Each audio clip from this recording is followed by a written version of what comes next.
Hello friends, బయట ఎండలు మండిపోతున్నాయి కదా. అందరూ ఇంట్లో కూర్చొని ఫోన్ చూస్తూ జీబీలు డేటా ఖాళీ చేస్తున్నారు కదా. అసలు అంతర్జాలం ఎలా వర్క్ చేస్తుందో తెలుసా? అంతర్జాలం అంటే ఏంటని థింకింగ్లో పడ్డారు కదా. నాకు తెలుసు.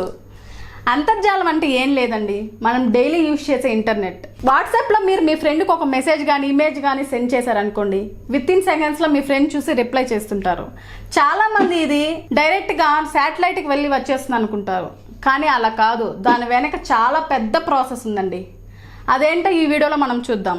ఈ గ్యాప్లో జేటెక్ తెలుగుని సబ్స్క్రైబ్ చేసుకోండి. మనం మెసేజ్ పంపించాక ఫస్ట్ అది చిన్న చిన్న డేటా ప్యాకెట్స్ లాగా స్ప్లిట్ అవుతుంది. రోటర్ ద్వారా నెట్వర్క్కి వెళ్తుంది.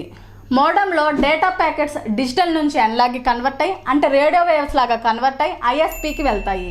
ఐఎస్పీ అంటే ఇంటర్నెట్ సర్వీస్ ప్రొవైడర్. అక్కడ వాట్సాప్ లోకల్ సర్వర్స్ ఉన్నాయి లేదా చెక్ చేసి, లేదంటే గ్లోబల్ సర్వర్స్కి వెళ్ళి కనెక్ట్ అయ్యి, అక్కడ మళ్ళీ అనలాగ్ డిజిటల్ ప్యాకెట్స్ లాగా కన్వర్ట్ అయ్యి సేమ్ యాజ్ యూజువల్ ఎలా వెళ్ళిందో అలా వెనక్కి వస్తుంది. ఇలా వెళ్ళి వచ్చినప్పుడు మన మెసేజ్ ఐఎస్పీకి యాక్సెస్ ఉంటుందా అంటే ఉండదు. అది డేటా ప్యాకెట్స్ గా స్ప్లిట్ కాకముందే వాట్సాప్ నుంచి వెళ్ళినప్పుడే అది ఎన్క్రిప్ట్ అవుతుంది, అంటే సేఫ్ అవుతుంది. ఈ రోజు మనం ఇలా ఇంటర్నెట్ యాక్సెస్ చేయగలుగుతున్నామంటే దానికి చాలా వరకు అండర్ సీ కేబుల్సే కారణం. 1.5 మిలియన్ కిలోమీటర్స్ అంటే 10 లక్షల కిలోమీటర్లు అంతా ఉన్నాయంట ఇవి. ఈ ఫిషింగ్ నెట్స్ వల్ల, షిప్ యాంకర్స్ వల్ల, వాల్కనో, సైక్లోన్స్, ఇంకా స్టోమ్ వల్ల ఇవి డ్యామేజ్ అయ్యే ఛాన్సెస్ ఎక్కువ ఉన్నాయి. ఇలానే ఒకసారి షిప్ యాంకర్ వల్ల ఏషియాలో మరియు మిడిల్ ఈస్ట్ లో ఇంటర్నెట్ పోయింది. దాన్ని రిపేర్ చేయించడానికి 3 days పట్టింది. అప్పటి వరకు ఆ ఏరియాలో ఇంటర్నెట్టే లేదు. ప్రతి సంవత్సరము సుమారు 100కు పైగా కేబుల్స్ డ్యామేజ్ అవుతున్నాయి.